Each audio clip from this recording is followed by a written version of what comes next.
गौतम बुद्ध जी का ज्ञान एक अनंत स्रोत।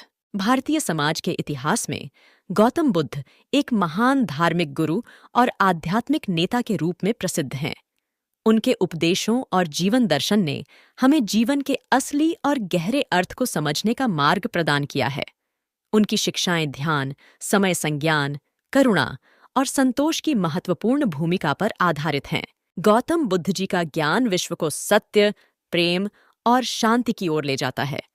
उनके उपदेशों के माध्यम से हमें समय समझने, अपनी भ्रांतियों का सामना करने और अंततः सुख और शांति की प्राप्ति के लिए कैसे प्रयास करना चाहिए, इसे सीखने का अवसर मिलता है।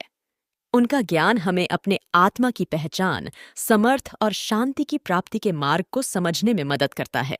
इस लेख में हम गौतम बुद्ध जी के महान ज्ञान का एक अध्ययन करेंगे, जिससे हम उनके अद्वितीय उपदेशों की गहराई को समझ सकेंगे। 1. 4 आदर्श सत्य। गौतम बुद्ध जी ने जीवन के 4 आदर्श सत्यों की प्राप्ति को उपलब्ध कराया था। इनमें से पहला सत्य है कि दुख है। दूसरा सत्य है कि दुहक का कारण तथा उसका समापन हो सकता है। तीसरा सत्य है कि दुहक से निवृत्ति का मार्ग है।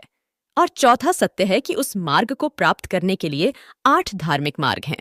दाएं, संयम और समर्पण। बुद्ध जी ने संयम और समर्पण के महत्व को बताया है। संयम का अर्थ है मन की नियंत्रण करना, जबकि समर्पण का अर्थ है अपने कार्यों को ईश्वर के लिए समर्पित करना। इन गुणों के साथ वह उच्चतम आदर्शों की प्राप्ति की ओर हमें प्रेरित करते हैं। दाएं। 3. ध्यान और समय संज्ञान। बुद्ध जी ने ध्यान और समय संज्ञान का महत्व